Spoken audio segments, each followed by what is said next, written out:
Hi students, today we are going to start a new chapter, electrostatics. Do you know what electrostatics is all about? You must have combed your hair some of the time and observed some sparks in the hair, or you might have removed your sweater, and seen some sparks if you've removed it in the night.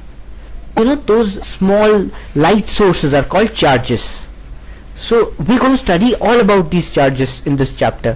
What happens when two charges are placed next to each other? What is the force that acts between two charges?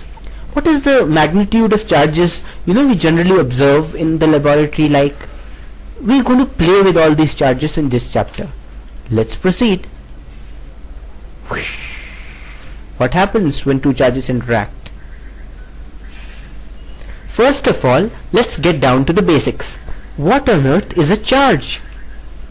Charge is actually a property of matter, just like volume, density, mass, things like that. It's just a specific property of any object. The most common charge that we use is the electronic charge. Now we know, right, that in an atom there's a nucleus, and there are some electrons revolving around the nucleus. We already know that, correct? Now we know that this electron has a negative charge. That's what we always assume, right? So most objects are actually positively or negatively charged depending on whether they have an excess of electrons or whether they are in need of electrons, that is, they have a dearth of electrons. So for example, let's consider this object here that you see on your screen, this blue block. Initially this object is uncharged. You can see that. Now if we add some extra electrons to this object, like this, it becomes negatively charged.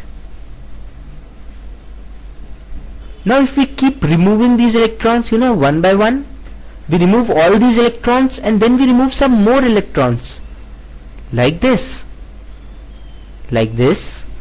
and like this. So now this object is in need of electrons and therefore it is positively charged. So whenever we say that an object is negatively charged, mostly all that we mean is that it has an excess of electrons. And whenever we say that an object is positively charged, in most cases that object has a dearth of electrons.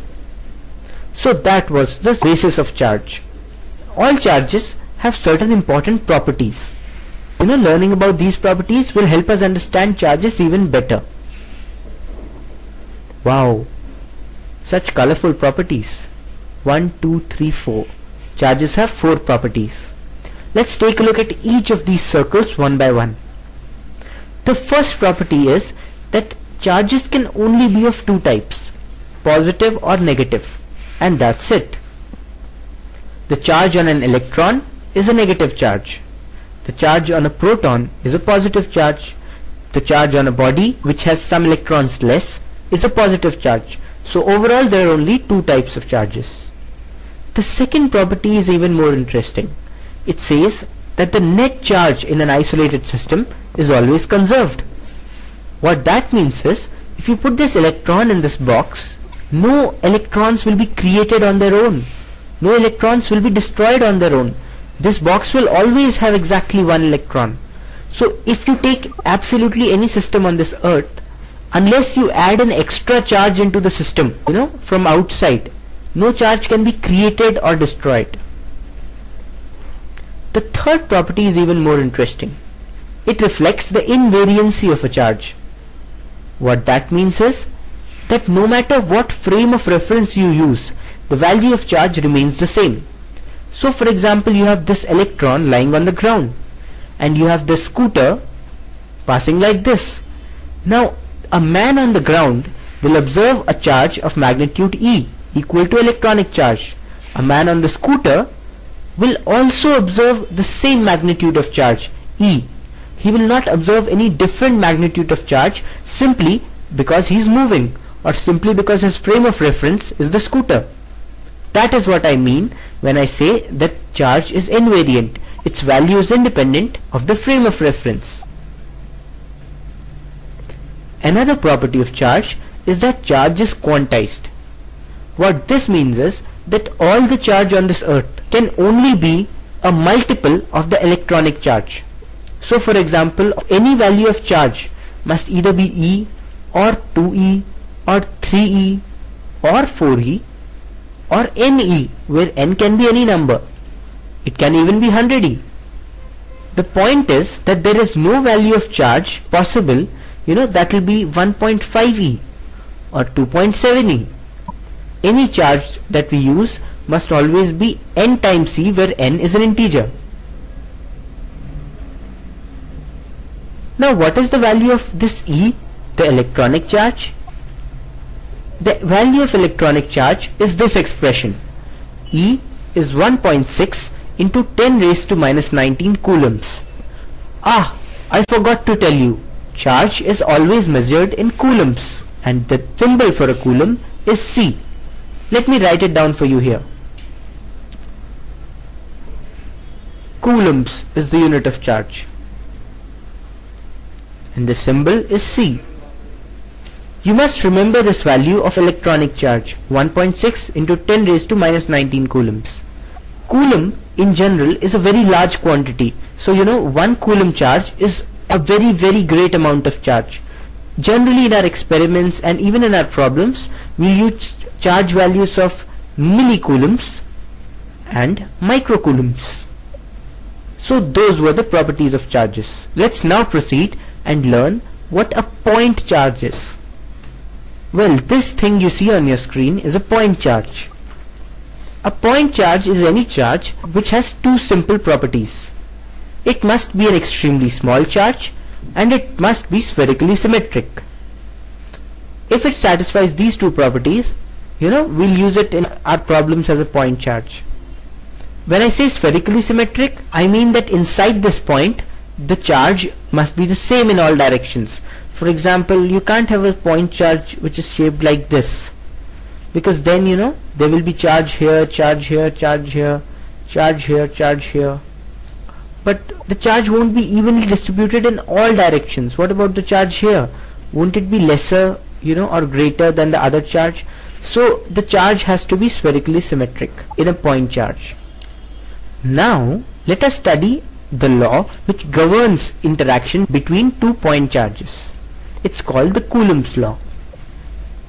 So let's say Q1 is 1 point charge here and Q2 is 1 point charge here. The Coulomb's law states that the net force acting between these two charges, if they are separated by distance r, will be proportional to Q1 Q2, and the net force acting between the charges will be proportional to 1 by r square. So it will be inversely proportional to the square of the distance between the charges, and it will be proportional to the product of the charges. That is what Coulomb's law states.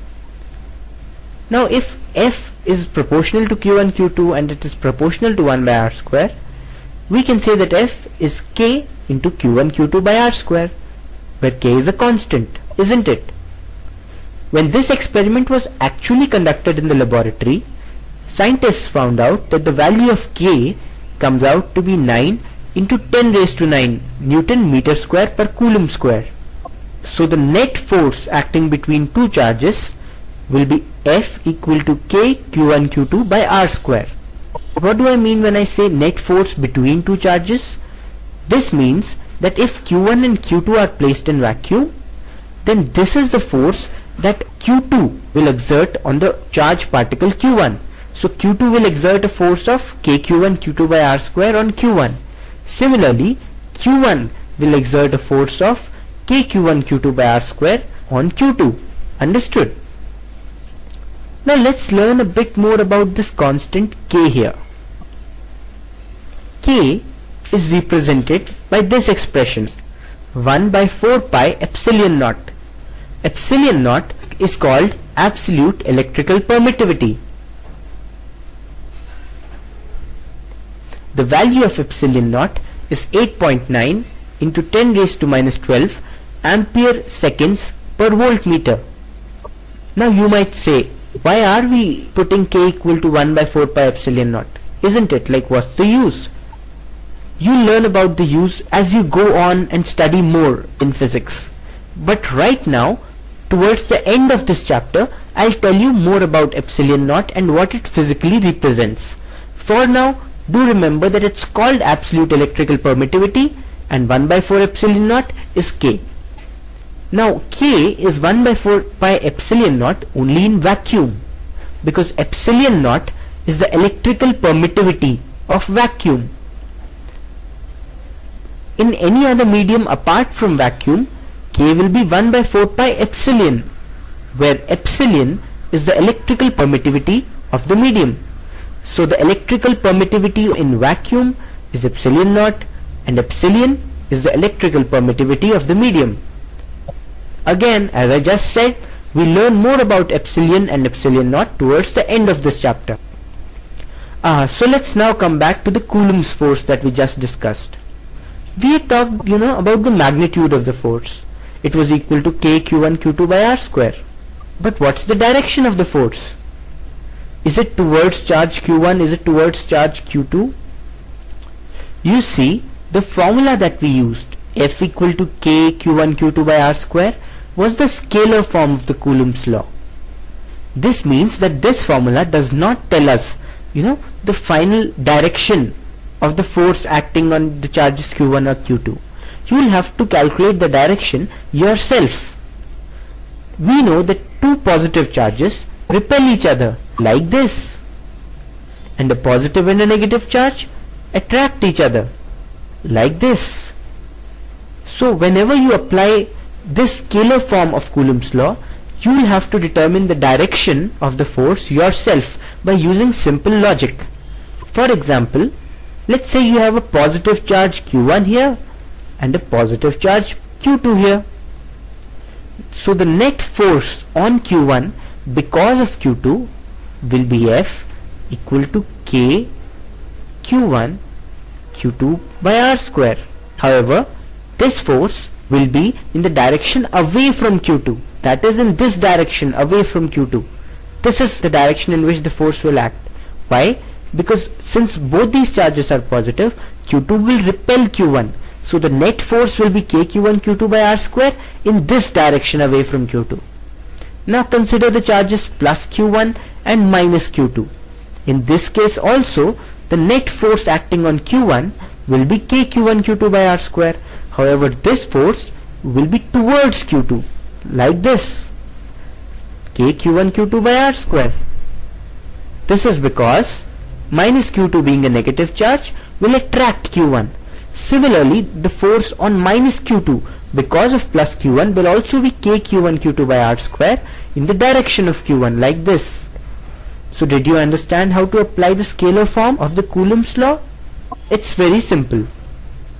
Now let us proceed and learn how to apply a complex version of the Coulomb's law called the vector form of Coulomb's law. Here we go. The vector form of the Coulomb's law tells us the force between any 2 point charges placed anywhere in space, and it gives us the final direction of this force also. So for example, let's say Q1 is placed anywhere in space such that its position vector from a certain origin is R1. Let's say Q2 is placed anywhere in space such that its position vector is R2. In that case, the vector joining Q1 and Q2 will be R, isn't it? Now, Coulomb's law in vector form states that the final Coulomb's force vector will be equal to K, that is 1 by 4 pi epsilon naught, into Q1 Q2 by R square into R unit vector, where R unit vector is the vector joining these two charges Q1 and Q2. Understood?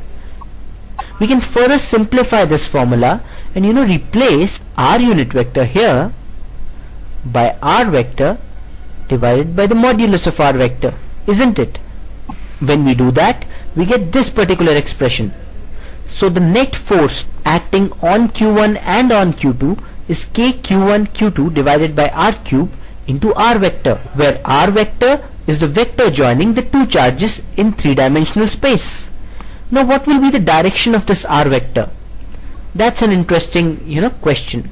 You see, now if we have to calculate the force on charge Q1 because of the charge Q2, in that case R vector will start at Q2 and end at Q1 like this.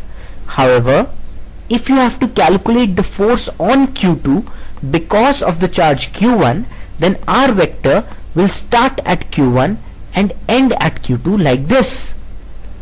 So if you have to calculate the net force on any particular charge Q, in three-dimensional space because of any other charge Q dash, in that case you'll start the R vector from Q dash and end it at Q, the charge at which you have to calculate the final Coulomb's force. Understood? This is a very simple formula, and the concepts of the vector form of Coulomb's law will become even clearer with a problem. So let's have a look at an interesting Coulomb's law problem that will clear most of our concepts. Here we go. 3-point charges plus 2 millicoulombs, minus 2 millicoulombs and plus 3 millicoulombs respectively are placed in order on the vertices of an equilateral triangle of side 1 meter. Find the resultant force experienced by the charge of plus 2 millicoulomb due to the rest of the two charges. This is actually a simple application of the vectors form of Coulomb's law. Take a look at these three charges. Let's choose a coordinate system, such that we can place the charges on the x-axis like this. So let's say this is the plus 2 millicoulomb charge, this is the minus 2 millicoulomb charge, and this is the plus 3 millicoulomb charge. Both of these charges are placed on the x-axis like this, and here you see that all these three charges form an equilateral triangle. If you look carefully, we can allot coordinates to these charges to make our job easier. So plus 2 millicoulomb charge will be at the origin. The plus 3 millicoulomb charge will be at 1, 0. That is because the side of this equilateral triangle is 1 meter, isn't it? Let's see how we'll calculate the coordinates of this minus 2 millicoulomb charge. You see it's given that these charges lie on an equilateral triangle. That means this particular angle will be 60 degrees and this length will be 1 meter. So clearly the x coordinate of the 2 millicoulomb charge will be 1 into cos 60 degrees. That is 1 by 2. And similarly, the y coordinate of the minus 2 millicoulomb charge will be 1 into sine 60 degrees. That is root 3 by 2. That is how we can calculate the coordinates of the minus 2 millicoulomb charge. So we now have to find the net force on the plus 2 millicoulomb charge which is there at the origin. Now this plus 2 millicoulomb charge will have two forces acting on it, isn't it? The first force will be from the minus 2 millicoulomb charge in this particular direction, isn't it? And the other force will be from the plus 3 millicoulomb charge in this direction. So now if this force here is F1 and this force is F2, we have to calculate the vector sum of both these forces. Let's first calculate the net force on the plus 2 millicoulomb charge because of the minus 2 millicoulomb charge. This force. Clearly, applying the vector form of Coulomb's law, this force F1 will be k q1 q2 by r cube into r1 vector. What is r1 vector? R1 vector is this particular vector you see in this particular direction, which starts at minus 2 millicoulomb and which ends at plus 2 millicoulomb. Let's substitute the value of r1 vector. We can say that r1 vector is 0 minus half into I plus 0 minus root 3 by 2 into j. That's because the x coordinate of the plus 2 millicoulomb charge is 0 and the x coordinate of the minus 2 millicoulomb charge is half. So I've subtracted this x coordinate from this x coordinate, the final x coordinate minus the initial x coordinate. Similarly, the value before j here is the y coordinate of the final destination minus the y coordinate of the point where the vector starts, isn't it? So this will be the value of r1 vector. Note that what we are doing here is first calculating the force F1 because of the minus 2 millicoulomb charge on the plus 2 millicoulomb charge. So substituting this value of r1 here, we get this expression. We've put q1 equal to plus 2, this charge q2 as minus 2, and the distance r is 1 meter. That's given because each of these sides is 1 meter. When we simplify this expression, we get the value of force F1 because of the minus 2 millicoulomb charge as K into 4I plus 2 root 3J micronewton. That is force F1. What is the force applied by the plus 3 millicoulomb charge on the plus 2 millicoulomb charge? This force. This force is F2, that is KQ1 Q2 by R cube into R2 vector. What is R2 vector? It's the vector that starts as the plus 3 millicoulomb charge and ends at the plus 2 millicoulomb charge. This one. This is R2 vector, isn't it? Again, we can calculate the value of R2 vector. It will be the difference in x coordinates into I plus the difference in y coordinates into j. Thus, this will be the value of force F2, the force applied by the plus 3 millicoulomb charge on the plus 2 millicoulomb charge. K Q1 Q2 divided by R cube, where R is 1 meter, into R2 unit vector. Note that in case of the vector form of the Coulomb's law, we have taken charges with the plus and minus sign. We have allotted signs to the charges and we've used those signs while applying our formula. That is important. Simplifying this expression gives us the value of F2 vector as minus K into 6I micronewton. So this is the value of the force applied by the plus 3 millicoulomb charge on the plus 2 millicoulomb charge. Therefore, the net force acting on the plus 2 millicoulomb charge will be F1 vector plus F2 vector. Substituting the values, we get this expression, and further simplifying, we get the final value of the force as K into minus 2I plus 2 root 3J micronewton. When we substitute the value of K as 9 into 10 raised to 9, we get the final magnitude of the force as 36,000 Newton. Similarly, if we consider the fact that the force that we have calculated has an x component, as you can see, of minus 2 into 9 into 10 raised to 9 micronewton, and it has a y component of 2 root 3 into 9 into 10 raised to 9 micronewton. So making use of simple vector properties, we can see that the x component is this expression and the y component of this force is this expression. Or we can see that the angle between the x and y components of the force is 60 degrees. So making use of simple vector addition, we can say that the final force will be at an angle of 60 degrees from the line joining the 2 millicoulomb and 3 millicoulomb charge. That is the x-axis that we assumed. So these will be the three charges, and this will be the final force acting on the plus 2 millicoulomb charge. As you can see, it's at an angle 60 degrees with the horizontal. That's our final answer, 36,000 Newton in this direction. Understood? So let's now move on to another brand new concept, the concept of electric field. So what is an electric field? The electric field actually represents the region of influence of any charge.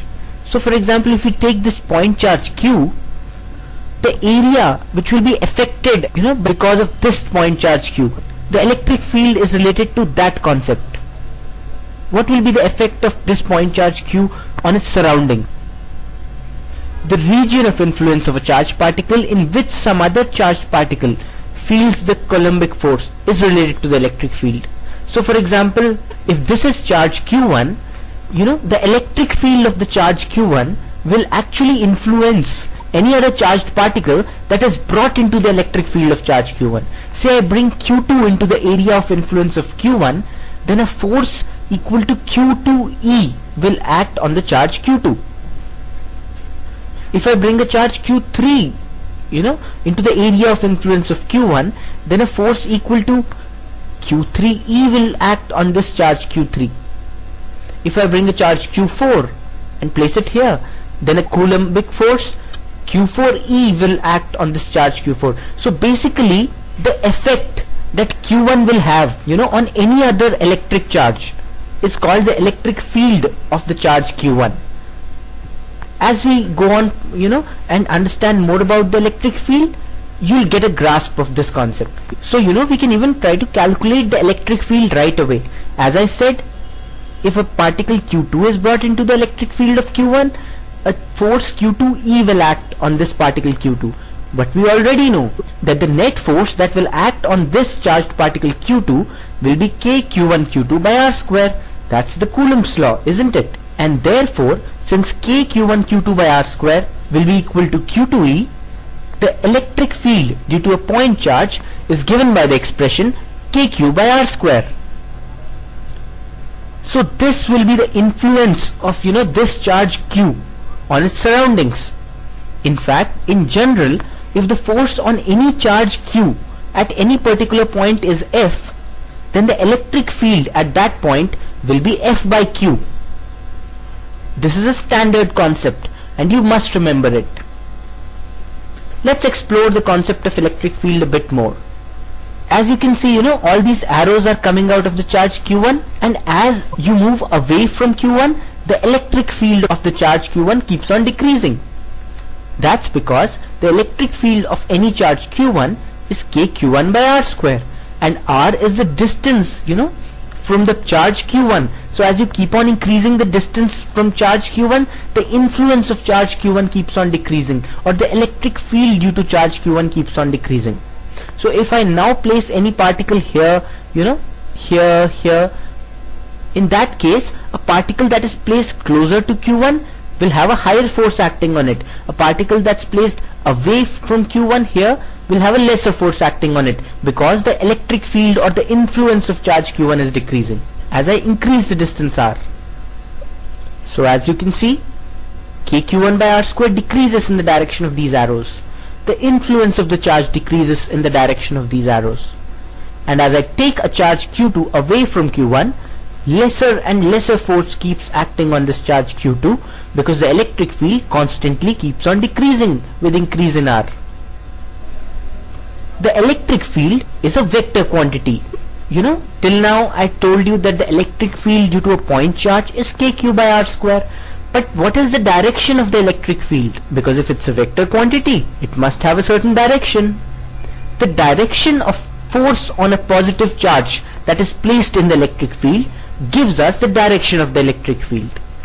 For example, if you want to calculate, the electric field because of this charge plus Q here on the left, you can place a point charge plus Q in the electric field of this point charge plus Q on the left.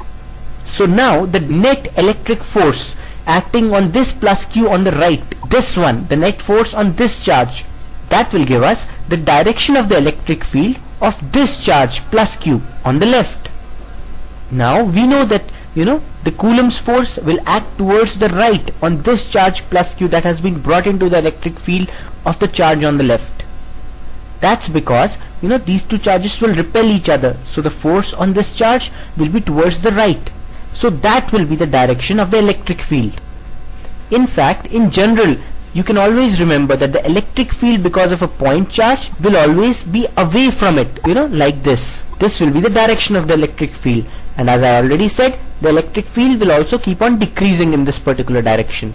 Note here, the direction of the electric field or the magnitude of the electric field does not depend on any other charged particle, that is brought into the electric field.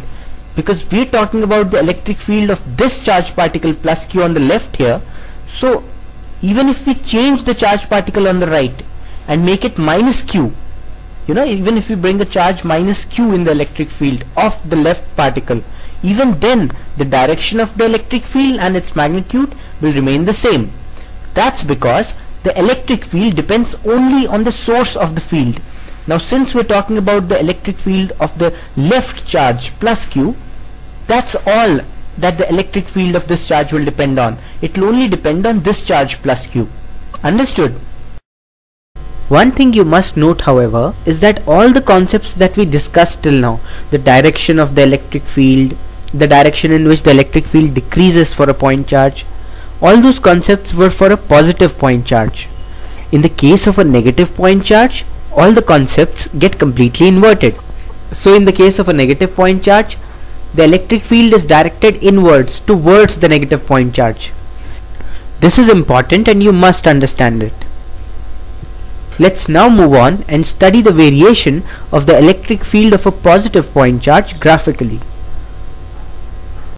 The graph will be something like this. This is because, if this is our charge Q and it's a positive charge, in that case we know that the electric field will be kq by r square, isn't it? And therefore, you see, I've plotted the function kq by r square with respect to r here. The electric field will keep on decreasing as we move away from this charge q, and it will keep on decreasing such that it will be proportional to 1 by r square, where r is the distance from the charge. I know, all these concepts might seem a little bit vague because you can't just touch an electric field, right? You cannot hold it in your hand. But as I said, you can vaguely understand it as the influence that charge Q has on all the other charged particles. Understood? There's another interesting concept related to the electric field. You see, at any point in space here, what will be the electric field? The net electric field at any particular point in space will be the sum, of the electric fields due to all the charges that are placed in space.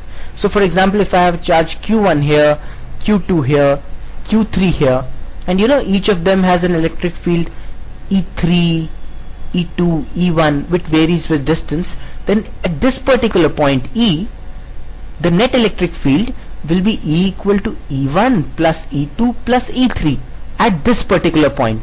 Understood? So as I said, if there's this charged particle with an electric field E1 and this charged particle with an electric field E2, in that case, E will always be E1 plus E2. So at this particular point, E1 will be in this particular direction on the line joining Q1 and this point. Similarly, E2 will be in this direction on the line joining Q2 and this particular point, and the net electric field at this point will be E equal to E1 plus E2. Understood? As you go on solving more problems related to the electric field, as you understand how other charged particles behave in the electric field of one charged particle, you will slowly get to grasp firmly the concept of an electric field. To understand the electric field concept even better, we draw certain lines on paper. You see, we always want to see things on paper, right? We don't want to feel the field and all these things. So we draw lines to represent the electric field. These lines that we draw are called the electric lines of force. These are imaginary lines to visualize the electric field better. They always move outwards from a positive charge and inwards into a negative charge. Shall I give you some examples of electric lines of force? Here, this is a point charge that you see on your screen, and these are the electric lines of force coming out of the point charge. If you observe carefully, these electric lines of force are basically representing, the electric field which is moving outwards from the point charge, because we already know, that the electric field from a point charge always moves outwards and its magnitude is kq by r square, isn't it? Similarly, this diagram represents the electric field because of 2 point charges. I know these lines must be really seeming complex to you. You see, even if you can't grasp each and every concept right away, just understand each thing I'm telling you, and I'm sure that by the end of this chapter you'll be able to correlate all the things and form a firm opinion of what the electric field is all about. So let me first tell you the rules when we draw electric field lines. So if this is a point charge here and these are the electric field lines coming out of it, the first rule is that 2 field lines never cross each other.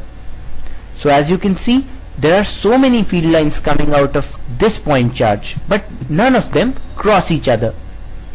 Electric lines of force and electric field lines, I'll use the term interchangeably because they both mean the same thing. The second rule related to electric lines of force is that field lines always start from a positive charge and end at a negative charge. This blue charge you see here is a negative charge. This red charge you see here is a positive charge. As you can see, all the electric field lines are coming out of the red charge and going into the blue charge.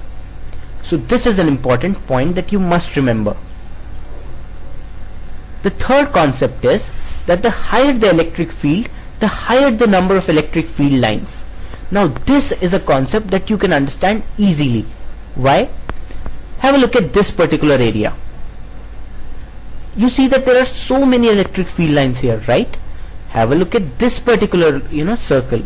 There are much lesser electric field lines here, correct? In fact, if I take any one portion here, there are just 2 electric field lines or 3 electric field lines in this rectangle. But if I take a rectangle of equal area here, how many? There are like 1, 2, 3, 4, 5, 6, 7, 8 electric field lines here. This means that the electric field here is higher and the electric field here is lesser, because the number of electric field lines are related to the value of the electric field at that point. We already know that the electric field due to a positive point charge is plus kq by r square. Therefore, it decreases with increase in r. So as r increases, the electric field decreases, and that is what we see here. The electric field is higher near the charge and the electric field is lesser away from the charge. Interesting, isn't it?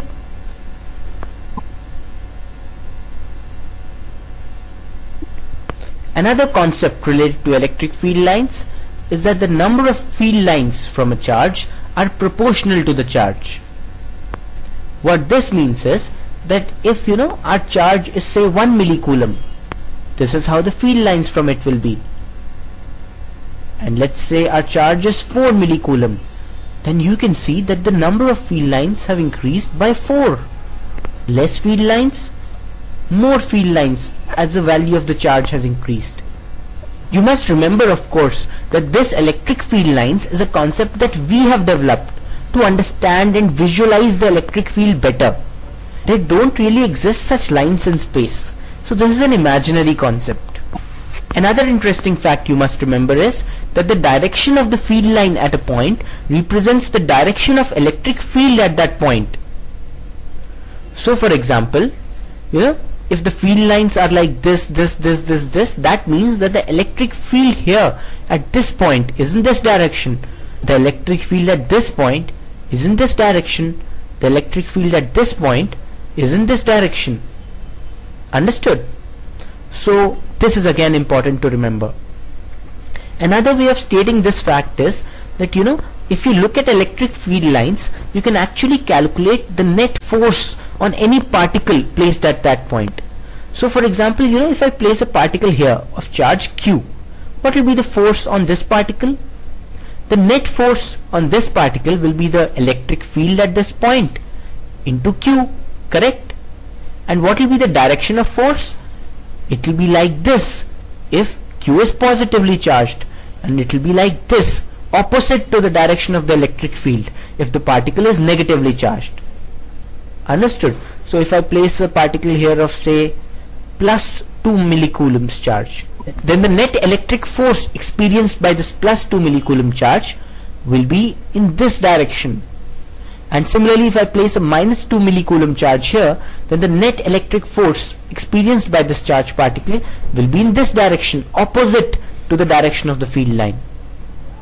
I know there are so many principles regarding field lines, but yes, you will have to remember all of these points, because these are the points that are slowly going to clear your concepts of electrostatics, and that will help you solve complicated problems later on. Now let's look at this interesting formula to calculate the number of field lines passing to an infinitesimally small area ds. What am I talking about? Let's say there is this electric field oriented in the direction shown in the figure. Let's say this is passing through an area which is very small, ds. The direction of the area is taken to be normal to the area surface. So this is the direction of the area. normal to the surface. In such a case, the electric field will be equal to the number of lines per unit area in the direction of the electric field. I'll repeat, the net value of electric field will be equal to the number of electric field lines per unit elemental area in the direction of the field. You have to remember this formula. Again, it might sound very complicated, but then do remember it, because we'll not go into the derivation details of this formula, but just understand it for now. That's enough for IIT JEE and other competitive examinations. The electric field is dN by ds in the direction of the field. Now what is the value of ds in the direction of the field? You see, the electric field is like this, and so if this angle between the electric field and the area vectors is theta, in that case the value of the area in the direction of the electric field will clearly be ds cos theta, isn't it? So the electric field is dN by ds cos theta. When we take ds cos theta this side, we get dN equal to eds cos theta, like this. N here represents the number of field lines, correct? This E here represents the electric field in the region, and ds represents the area vector. Now you might wonder, how can we write dN, the number of field lines can be 1, 2, 3, 100, 200, but they should be integral values.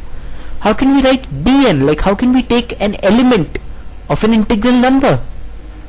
Well, we're doing this because we assume that in space there are infinite field lines. So dN here simply represents the change in the number of field lines across this area ds. Area ds is so infinitesimally small that we assume that the number of field lines has just changed by n to n plus dN, and we assume that all these field lines are continuously distributed very near each other.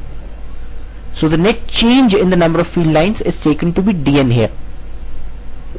Again, I know this sounds complicated, but well, just understand what I'm telling you for now, because that will be enough for IIT JEE. Now this brings us to an interesting result. dN is E dot ds, and you must remember this result because this result will be useful in objective type questions. The change in the number of field lines is equal to the dot product of the electric field and the area in which the number of field lines is changing. So what this clearly means is that if you consider a small elemental area ds, the change in the number of field lines as you move from this end of the area to this end of the area will be dN, which will be equal to E, the average electric field through this area, dot ds, the area vector itself. I have written E dot ds because, as we know, E dot ds is the same as E ds cos theta. Well, we've discussed a lot of complicated concepts, and so to let go and relax a bit, let's solve some IIT JEE problems. That will clear our concepts even further. Three positive charges of equal value Q are placed at the vertices of an equilateral triangle. The resulting lines of force would be sketched as, like this is option A, this is option B, this is option C, and this is option D. Take a close look at all these options A, B, C and D. The question states that three positive charges are placed at the ends of an equilateral triangle. Because of these three charges, how will the lines of force look like, or the electric field lines look like? Sounds a bit complicated, doesn't it? But all this problem actually uses are the special rules related to the electric lines of force that we just mentioned. Let's take a look at each option and see, what's wrong or right with it. Let's first look at option A. Now if you observe carefully, this is a positive charge, this is a positive charge, and this is a positive charge. But we know that electric lines of force always start from a positive charge and they end at a negative charge. They never start from a positive charge and end at a positive charge. Therefore, this must be wrong, isn't it? Because in this diagram, the electric lines of force are starting from the positive charge and ending at a positive charge. Option A is wrong. Let's look at option B now. Again, we know that electric lines of force always end at a negative charge, just as they start at a positive charge, correct? But in this case, electric lines of force are forming a closed loop. What does that mean? We know that electric lines of force never intersect, remember? So how are these lines of force intersecting? They should end at a negative charge and they should not intersect like this. Therefore, this option is also wrong. Wrong option B. If you look at option D here, can you make out why this option is wrong? Again, the electric lines of force are not starting at the positive charge, correct? But we know that electric lines must start from positive charge and end in a negative charge. They just can't form a loop like this. That's the reason this option is also wrong. Of course, that leaves us with only one option. Option number C, which is correct. As you can see, the electric lines of force here start from a positive charge, and they do not defy any of the rules that we mentioned earlier. That's the reason option C is correct. Let's solve yet another problem related to electric lines of force. This is the problem. Find the sign of the two charges and the ratio of their magnitudes. So you are given these two charges Q1 and Q2. You have to find the signs of the charges. Is Q1 positive or is it negative? Similarly, is Q2 positive or is it negative? And what is the ratio, Q2 by Q1? What is it? Think. Can you find out a solution to this problem? Well, okay, I'll tell you. If you look at these two charges carefully, you'll see that the electric field lines from both the charges are coming out of the charges. So you see, electric field lines from Q1 are coming out like this, like this, like this. Electric field lines from Q2 are also coming out like this. What does that mean? That means both Q1 and Q2 must be positive, because electric field lines always come out of positive charges and go into negative charges, correct? Therefore, these are positive charges. Similarly, if you look at the number of lines coming out of charge Q2 and Q1, you'll notice that charge Q1 has 3 lines coming out of it. If you count the number of lines coming out of Q2, 1, 2, 3, 4 and so on, you'll see that there are 30 lines coming out of Q2. Now we know that the magnitude of the charge and the number of lines coming out of the charge are proportional. Therefore, Q2 is to Q1 will be 30 is to 3, because Q2 has 30 electric field lines coming out of it and Q1 has 3 electric field lines coming out of it. Thus, the ratio of charges Q2 and Q1 is 10 is to 1. Understood? So those problems helped us clear some concepts related to electric field lines. Let's move on to the next topic. Let's study what a uniform electric field is all about. Can you guess, how the electric field lines of a uniform electric field will be? A uniform electric field is simply an electric field whose direction and magnitude are both constant with displacement. So, if you measure the electric field here, here, here, here, everywhere, the net electric field will be E. It will not change at all. The electric field lines in a uniform electric field have a very unique property. They are parallel, straight and equidistant. Can you guess why? You see, the electric field lines are equidistant because the closer the electric field lines, the higher the magnitude of the electric field. Remember, we just said that if in this particular area if there are 10 electric field lines, and if there are 2 electric field lines, then obviously this electric field will be 5 times this electric field, correct? So because at all points the electric field is the same, the number of electric field lines passing through any given area is the same, here, here, here, which is why the electric field lines are equidistant. Why are the electric field lines straight in this case? That's because the direction of the electric field is constant. You see, if the direction of the electric field was changing, the field lines would be like this. But we know that the direction of the field lines actually represents the direction of the electric field. Since the direction of electric field is constant, the direction of field lines is also constant. And why are these lines parallel to each other? Because straight and equidistant lines will automatically be parallel to each other, isn't it? So that is how the field lines in a uniform electric field will be sketched. Shall we solve some problems related to a uniform electric field? Do let's. In fact, let's solve an IIT JEE problem right away. This IIT JEE problem was asked in IIT JEE in 1989. As you can see, the problem involves a uniform electric field because all the field lines shown are sketched parallel to each other. A point charge Q moves from point P to point S along the path PQRS in a uniform electric field E pointing parallel to the x-axis. What is the work done by the field in the process? Let's brood over this problem for a while.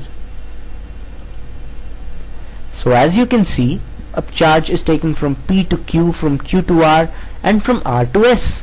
The coordinates of P, Q, R and S are given. And this point is, made to travel all this distance in the presence of an electric field E, as shown.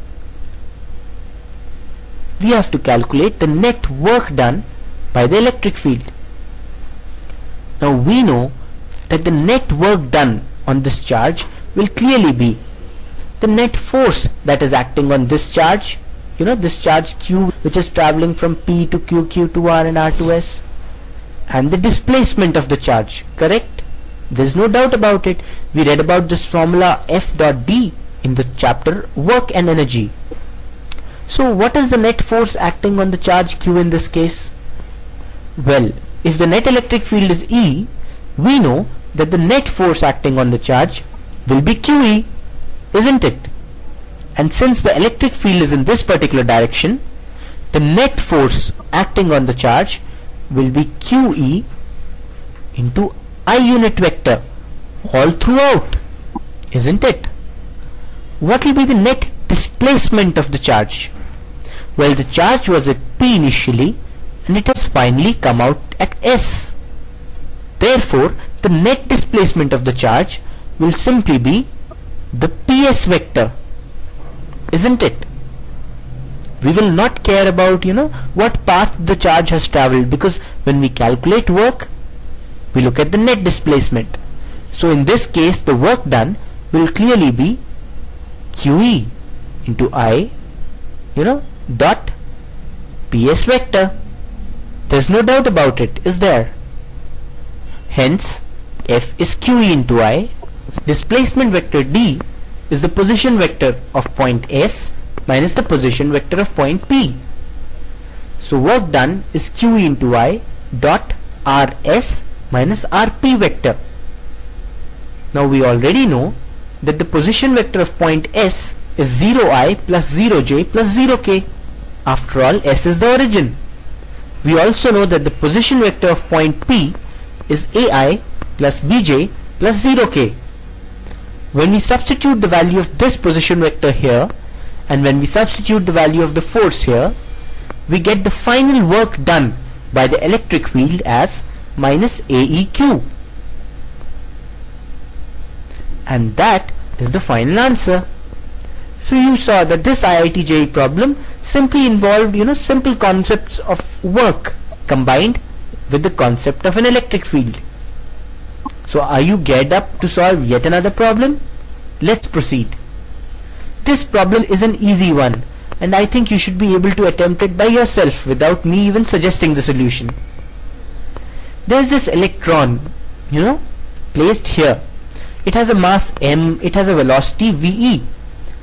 It is made to travel through this region in which an electric field E is acting in the downward direction, as you can see. This electric field E extends up to a length L, and the electron moves like this. You have to find the upward component of the electron's velocity when it reaches the end of the field. In this problem, you can neglect the influence of gravity. So let's take a closer look at the problem. What will be the forces acting on this electron when it passes through the electric field? Well, if you draw a free body diagram of the electron, you'll see that it experiences an upward force equal to E. Why an upward force? Because when a negatively charged particle is placed in an electric field, it experiences a force opposite to the direction of the field. I had mentioned this earlier. So the net force experienced by the electron will be small e into capital E. The net acceleration of the electron therefore will be small e into capital E by m in the upward direction. Now since the electric field E is constant, the acceleration of the electron will be constant. So the motion of the electron through this electric field will simply be uniformly accelerated motion. We've already studied such motion in kinematics. We have to find out the final component, of the upward velocity of the electron at this particular point, when it crosses this length L after it has passed through the electric field. We know that the net time taken by the electron in reaching from this point to this point is clearly distance upon speed, that is L upon v. V velocity does not change because it is perpendicular to the direction of the electric field. Using this particular time, we can apply the formula V equal to U plus AT to calculate the final upward velocity of the electron. So as you can see, the time taken to cross distance L is L by V. The upward velocity is 0 plus acceleration into time. Since the acceleration of the electron is EE by m, the final upward velocity is EE by m into L by V, the time taken. And that's our simple and final answer. Got it? Let's move on and study some more concepts. The next concept we're going to study is the concept of electric polarization. Imagine an electric field like this. The electric field is E. Now if we place a block, of a certain material inside this electric field, electric polarization can take place. Let me tell you what electric polarization is. You see, if you look carefully, this region of the block, the region of the medium near the left end of the block, will be more positive compared to the region which is near the right end of the block. This is because, as we already know, the electric field moves from a positive area to a negative area. It moves from a positive charge to a negative charge.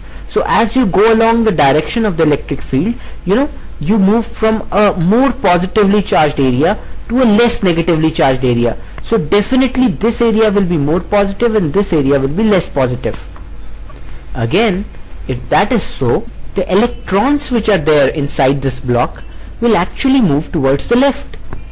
Isn't it? The free electrons. That's because they'll be attracted towards this positive part of the block. So they'll move like this. Now if the electrons move towards this direction, a positive charge will be created on the other side of the block, isn't it? So a net positive charge will be created on the right side of the block because this area will be slightly negative, and a net negative charge will be created on the left side of the block because this area will be slightly positive. Now consider all these charges here. These positive charges will have an electric field in this direction, this direction, this direction, this direction, this direction, all directions, correct? That's how the electric field is. Consider these negative charges. They'll have an electric field coming inside in this direction, this direction, this direction. That's how the field lines are near negative charges. The net effect of the electric field because of all these charges will be like this. because of this polarization of charges, because of this movement of negative charges to the left and the positive charges to the right, an internal electric field will be created. This electric field can be called E-polarization, the electric field created because of the polarization of charges. Isn't that interesting? The direction of this electric field will be opposite to the direction of the general electric field in which the block has been placed. In fact, if you calculate the net electric field inside a point in the block, then the electric field inside the block will be equal to the external electric field minus the electric field caused because of polarization. There's no doubt about it, is there? Now, therefore, E internal is E external minus E polarization. E internal can now be termed E dash. So the net electric field inside the block will be E dash, and the net electric field outside the block will be E, where E dash is E minus EP, isn't it? Now, E divided by E dash is actually called K, the dielectric constant of the medium. So, the ratio of the external electric field to the net internal electric field created inside a body will be K, the dielectric constant. So, if this were not wood, or if this were not steel, if this were not another substance, if this were vacuum too, then in that case the electric field inside the block would be the same as the electric field outside the block, and the dielectric constant would be 1. Isn't it? E dash represents the net electric field equal to E minus E polarization inside the block. You must remember this concept about the dielectric constant. Now, one strange fact is that this dielectric constant is actually epsilon divided by epsilon naught, and is also called epsilon R. Isn't that interesting? Do you remember this epsilon? Remember, epsilon naught is the electrical permittivity in vacuum, and epsilon is the electrical permittivity in the medium. K is that electrical permittivity.